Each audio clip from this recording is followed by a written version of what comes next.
চট্টগ্রামের বাঁশখালীতে বন্য হাতির আক্রমণে ক্ষতিগ্রস্ত ১২টি পরিবারের মাঝে ৪,৯৫,০০০ টাকার সরকারি অনুদানের চেক বিতরণ করা হয়েছে। বুধবার বিকেলে উপজেলা অফিসার্স ক্লাবের হলরুমে এই আয়োজন করে চট্টগ্রাম বন্যপ্রাণী ব্যবস্থাপনা ও প্রকৃতি সংরক্ষণ বিভাগ।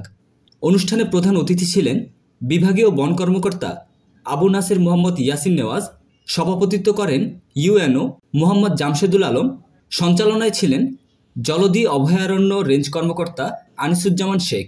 বক্তারা বলেন, বন্যপ্রাণীর চলাচলের করিডোর রক্ষায় জনসচেতনতা বাড়াতে হবে।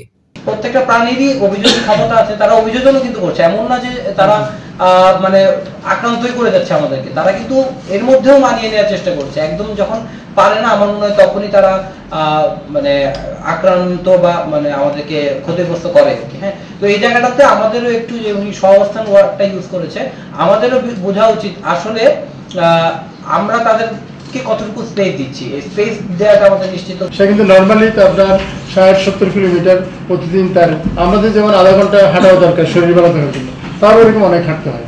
তাহলে আমাদের করতে হবে, বনাঞ্চলটা কিন্তু আমাদের এই চুনতি যে বন্যপ্রাণী অভয়ারণ্য, এই আমাদের অভয়ারণ্যটার নাম হলো চুনতি বন্যপ্রাণী অভয়ারণ্য। এখানে আমাদের দুইটা রেঞ্জ, একটা হলো চুনতি অভয়ারণ্য রেঞ্জ, আর একটা হলো জলদি বন্যপ্রাণী অভয়ারণ্য রেঞ্জ, যেটা রেঞ্জ কর্মকর্তা আমাদের আনিস সাহেব এখানে।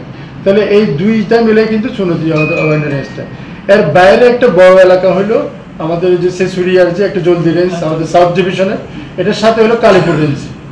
এই দুইটা রেঞ্জ, কালীপুর রেঞ্জ কিন্তু অত্যন্ত গুরুত্বপূর্ণ একটা এলাকা আমাদের বনাঞ্চলের জন্য। কিন্তু অথচ এখন দেখা যাবে শতকরা আমার তো মনে হয় ৭০-৮০ ভাগের মতো জায়গায় দখল টহল খেয়ে বসেছে।